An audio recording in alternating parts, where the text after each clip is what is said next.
Greetings, traveler. Alright guys, watching another XQN game.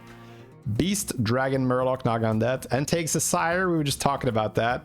So I'm gonna say this again. You're gonna see the name Zorgo, but that's because XQN is playing on the China server and he is using Zorgo's account because it is not easy to get a Chinese account. You need like, there's some extra steps you need to go through. I think you need like either a passport or driver's license or something where you can't just like create an account. He's gonna attack 7 times or have 20 friendly minions die. He's gonna cycle Skipper and get coins, so he doesn't really know what he's gonna get. I can see both of them. We've had some really good Smelting Chamber games. I think Smelting Chamber got worse. Okay. Ooh, he's gonna do, ooh, okay, cool.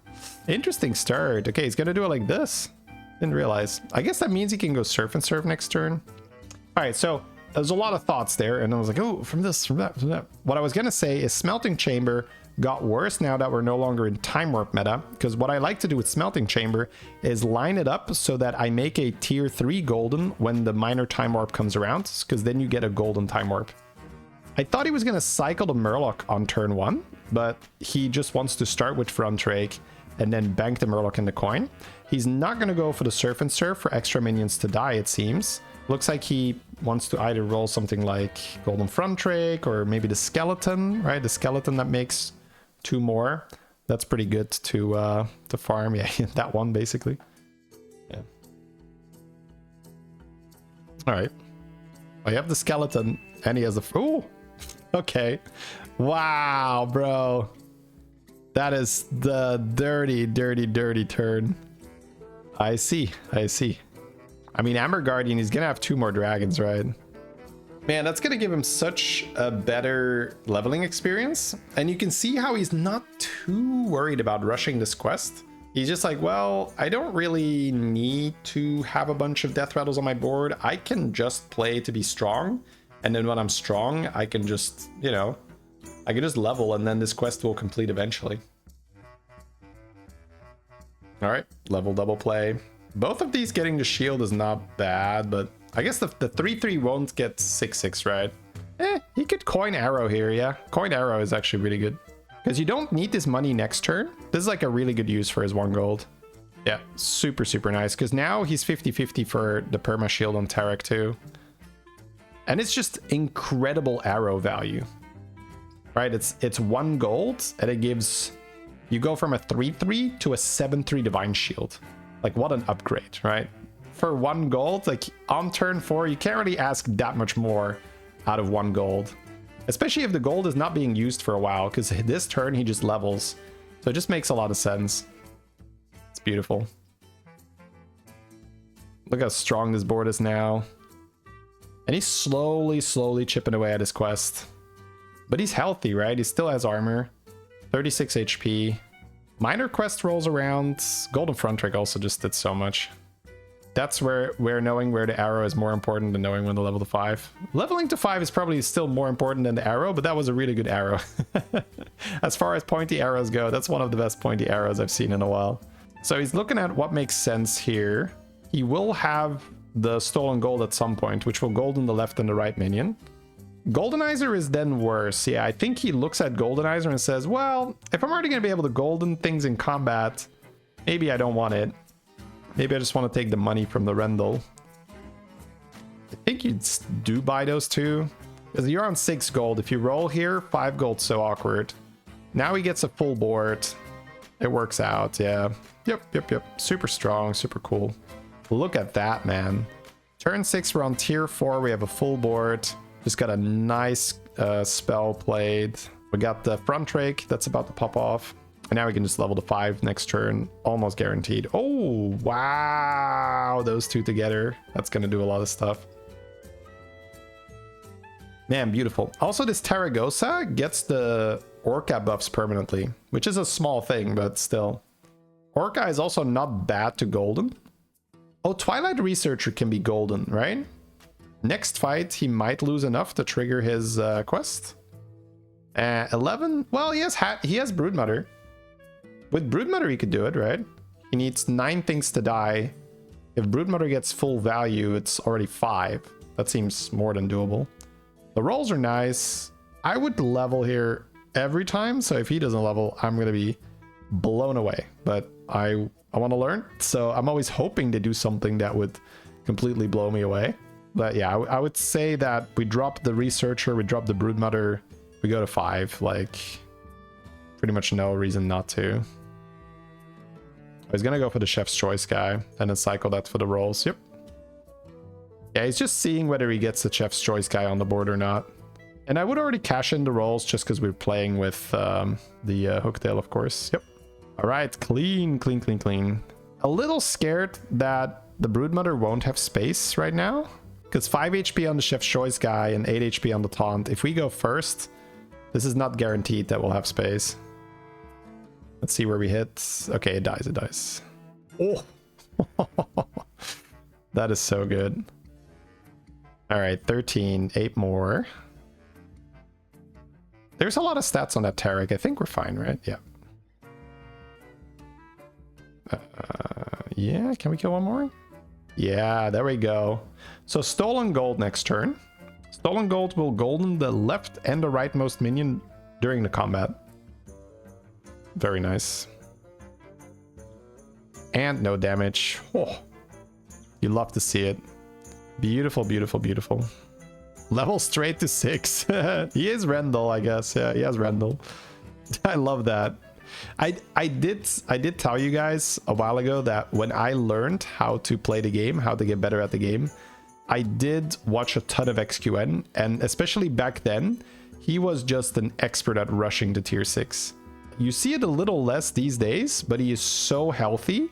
And there's also good 6-drops, right? He has the Shiny Wing guy, he has Evoker.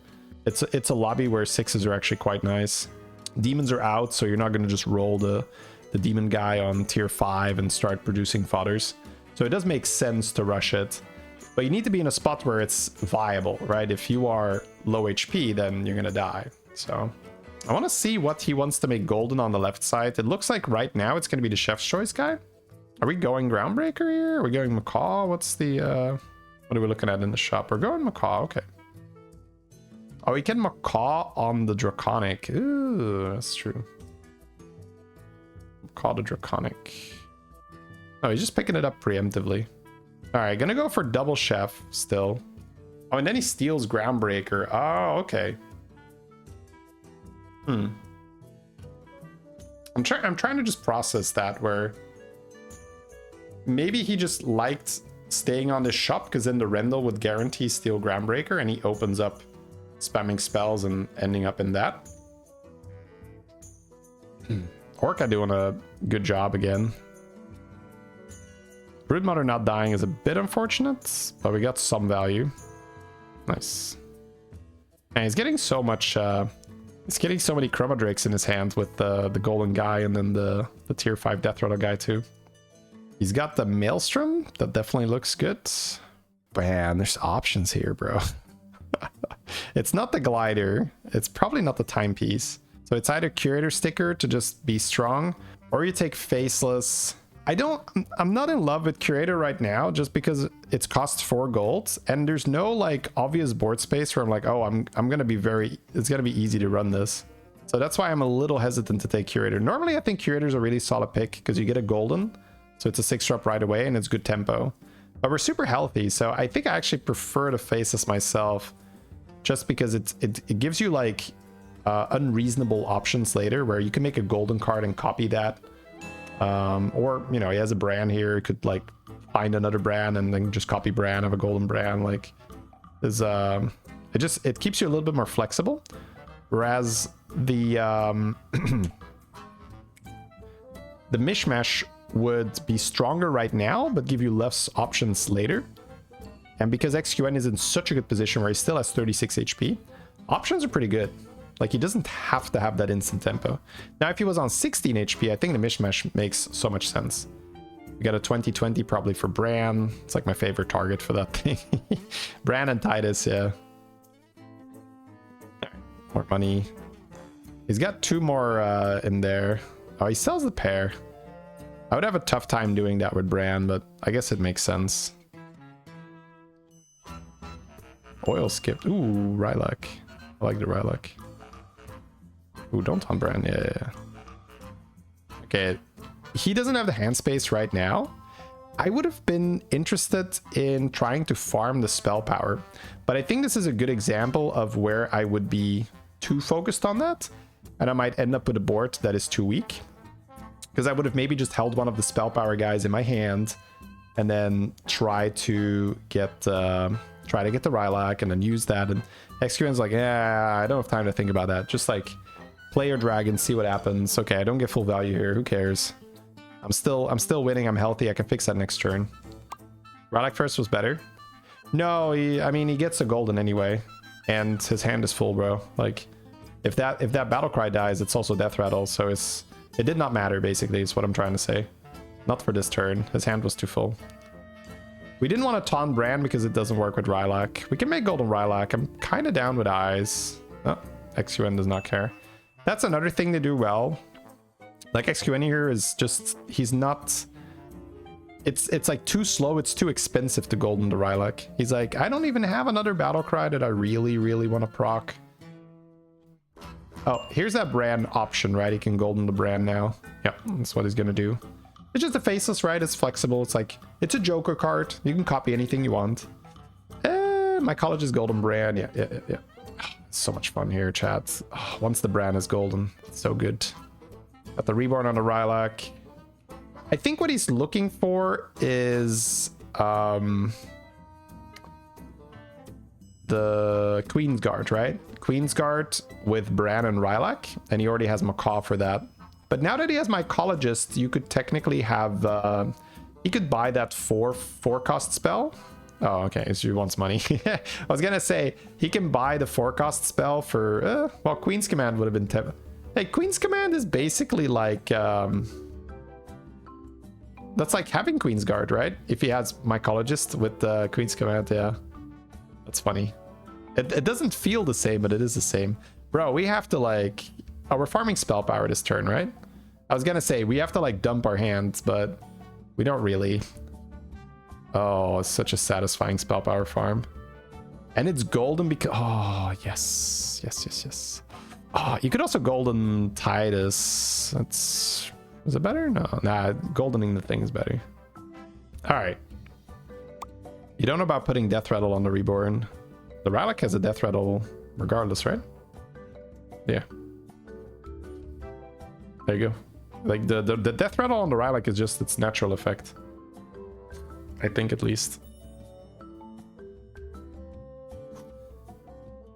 So yeah, look at the amount of spell power he's just gaining. His Brand did die though, but now he has 20 health, and because he's played so aggressively for keeping his health, right? He's well, I guess aggressively is maybe the wrong term, but he's played in a way where he's been winning his fights, right? He hasn't been trying to optimize for scaling. He's been winning his fights, and now he can take that one big loss, and he has so much spell power to show for it.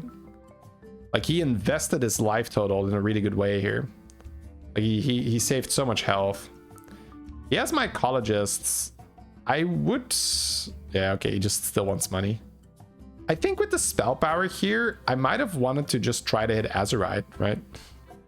I think Azurite could have been fun. Yeah, doesn't want to get the extra spell power. He has enough spell power. He needs the... Queen's Guard. Because if he doesn't have it, he can't really use the spell power effectively. It's either that or, like I said, another... Oh, he's just gonna trip.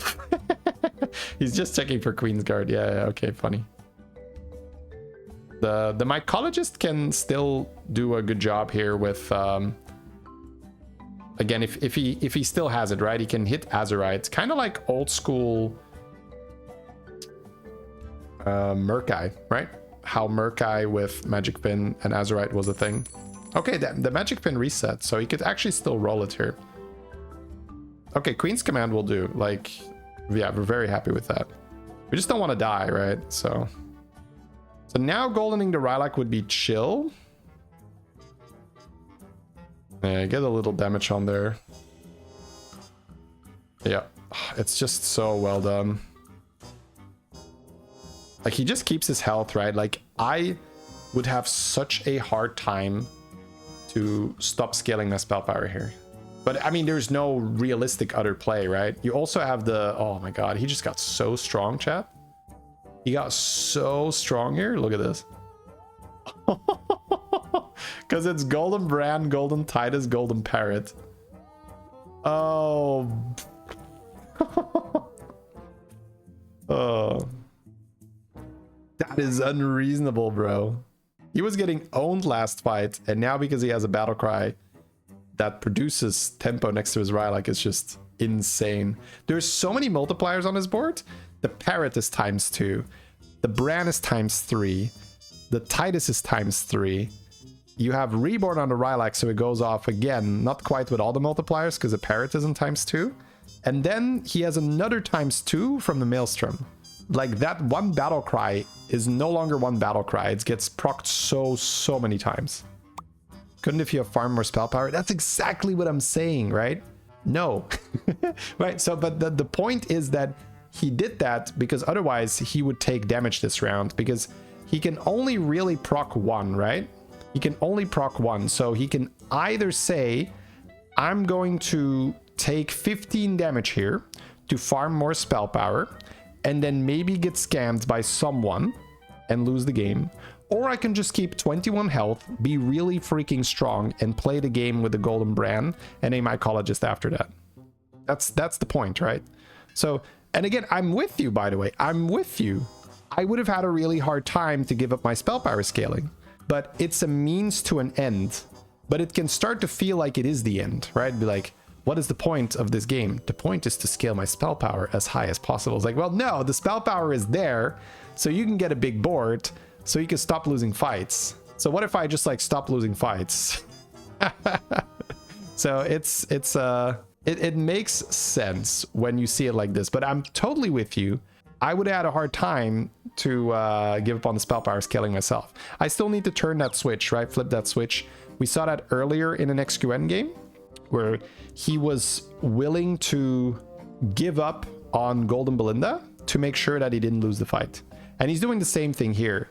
He gave up on more spell power scaling to make sure that he doesn't lose the fight. Because there's only X amount of fights left anyway. So it just makes complete sense that he just starts going in. I mean, look at how big this board is already. With no additional spell power gains, this could technically already win a lobby. With Murlocs in, yeah. Otherwise, I don't know how you could get scammed. Sindore with Wind Fury on your Rylak, and you don't get any value from your Macaw. Boom, there you go. Like that's already one thing that could potentially happen. Like there's just and it's not even something that you specifically think about in every single situation. Feel like you really think it through. It's more like you do that because of what the what on average happens, right? So on average, he's in top 5. It just makes sense for him to start winning fights there. Do you know if you take Souvenir Stand, it will copy your hero power? Yeah. Souvenir Stand copies a greater trinket. Buttons gives you a greater trinket, right? It might be a little weird at first, but it's completely consistent. It's one of the best things about playing buttons. That's why you do it. He can golden Macaw, but it's already golden, right? He's always going to have it in the front.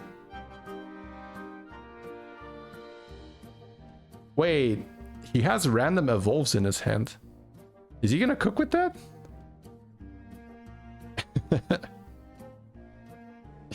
I don't. He can just golden for scam as well, I guess. No, he's not going Diamond. What's the play here? Man, we have money in our hand and not a lot of time. Oh, he could try to roll Azurite, yeah.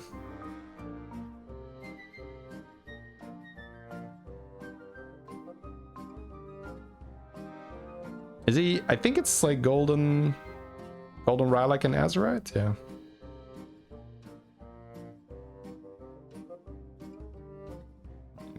I'll have time for Bloom though. There's Azurite. Ah! Money! Ugh. Yeah, he's gonna have to take it next turn. I mean, the Rendell. Right, right. Oh, that's a lot of health. Wait, we were bigger, right? We were bigger. There's no Wind Fury? Yeah, well, it dies anyway.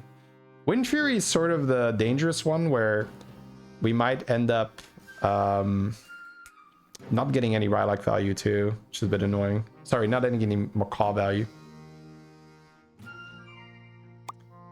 And those generated Murlocs triple? No.